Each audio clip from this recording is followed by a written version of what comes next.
සත්‍යවාදී ගුවන් තරංග වියමන. ආයෝජකයන්ට සුරක්ෂිත රටක්.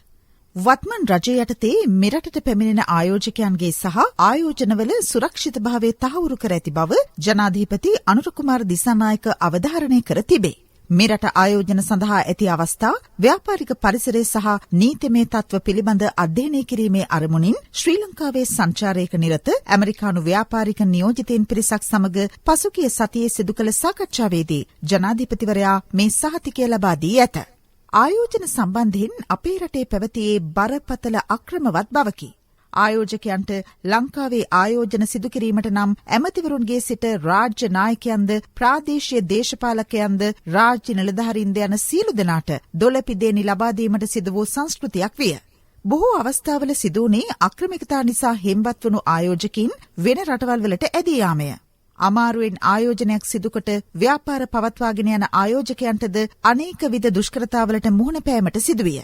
ලංකාවේ ඇතැම් යුගවල පැවති ගජමිතුරු ආර්ථික ගනුදෙනු නිසා දේශපාලන නායකත්වයේ සමීපතමයන් නොවි වෙළඳ ව්‍යාපාර සිදු කිරීමේ අසීරුතා පැන නැගුණි. ඊට අමතරව රාජ්‍ය තන්ත්‍රයේ පැවති අක්‍රමවත් බව දැඩි ලෙස ප්‍රමාද කිරීම ඇති කරන ආයතන පද්ධති ආයෝජන කටයුතු වඩාත් සංකීර්ණ කොට තිබිණි. කටයුතු කාරණා නූතනයට ගැලපෙන පරිදි ප්‍රතිසංස්කරණය කිරීමක් පසුගිය කාලයේ පුරාවටම සිදුවී නැත. පාලකයන් විසින් වැරදි සහගත ලෙස ආර්ථිකය මෙහෙයවීමේ ප්‍රතිඵලයක් ලෙස අවසන් වසර කිහිපයේදී තත්ත්වය තවත් නරකතට හැරුණි. ව්‍යාපාරයකට ආයෝජනය කිරීමට තබා හරිහැටි ප්‍රවාහන පහසුකම් ලබා ගැනීමටවත් හැකියාවක් තිබුණේ නැත. දවසකට පැය 13 බැගින් විදුලිය කපන කලුනිකමෙන් බලශක්තිය දුර්ලභ වූ රටක ආයෝජනය කිරීමට තබා සංචාරය කිරීමටවත් කිසිවෙකු සූදානම් නැත. ආර්ථික අර්බුදයෙන් පසු තිබුණු ආයෝජනද අසල්වැසි තරගකාරී රටවල් කරා ඇදී ගියේ ඒ නිසාය. වත්මන් රජයේ බලයට පත්වන අවස්ථාව වන විට ආයෝජන ගෙන්වා ගැනීම බරපතල අභියෝගයක්ව පැවතිනි. ඉන් වසරකුත් කෙටි දිනක් ගතවන මේ මොහොත වන විට තත්ත්වය වඩාත් සතුටුදායක අන්දමින් පරිවර්තනය වී තිබේ. මේ වන විට ආයෝජන සඳහා සුරක්ෂිත පරිසරයක් නිර්මාණය කර ඇති බවත් ආයෝජන සම්බන්ධයෙන් පසුගිය රජයන් යටතේ පැවති අක්‍රමවත් භාවය වෙනස් කරමින් වර්තමාන රජය ප්‍රජාතන්ත්‍රවාදී රාමුව තුළ නව නීති සකස් කරමින් සිටින බවත් ජනපතිවරයා ආයෝජකයන්ට පෙන්වා දී ඇත. ආයෝජන ආරක්ෂාව තහවුරු කිරීම, ආයෝජන අවස්ථා පුළුල් කිරීම සහ පහසුකම් සැපීම සඳහා පියවර ගැනීමෙන් තිබේ. ඉදිරියේදී ආයෝජන ආරක්ෂණ පනත ගෙනීමට නියමිතය.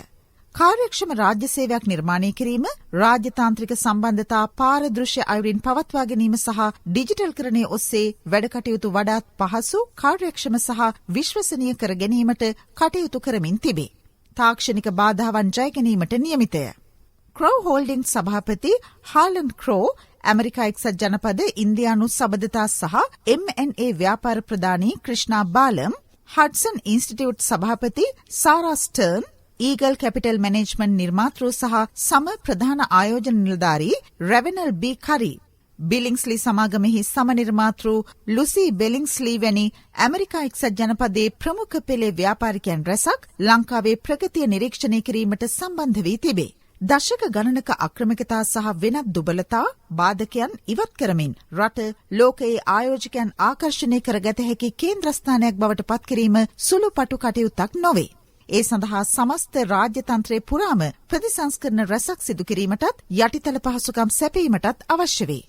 ඊට සමගාමීව රාජ්‍යතාන්ත්‍රික මෙහෙයුමක්ද සිදු කිරීම අනිවාර්ය තත්වයකි. දශක කිහිපයකට පෙර සිංගප්පූරුව, වියට්නාමය වැනි ආසියාවේ ව්‍යාග්‍ර ආර්ථිකයන් ගමන් ගත්තේ ඒ මාවතේය. මේ සාමූහික කර්තව්‍ය තුළ අප දැනට ලබා ඇති ප්‍රගතිය අඛණ්ඩව ඉදිරියට ගෙන යාමට හැකිනම් ඉදිරි වසර 3 තුළදී රටක් ලෙස අපටත් එවැනි දැවැන්ත ආර්ථික පිම්මක් පැනීමට හැකියාව ලැබෙනු ඇත. පිටපත ශාලිත බණ්ඩාර.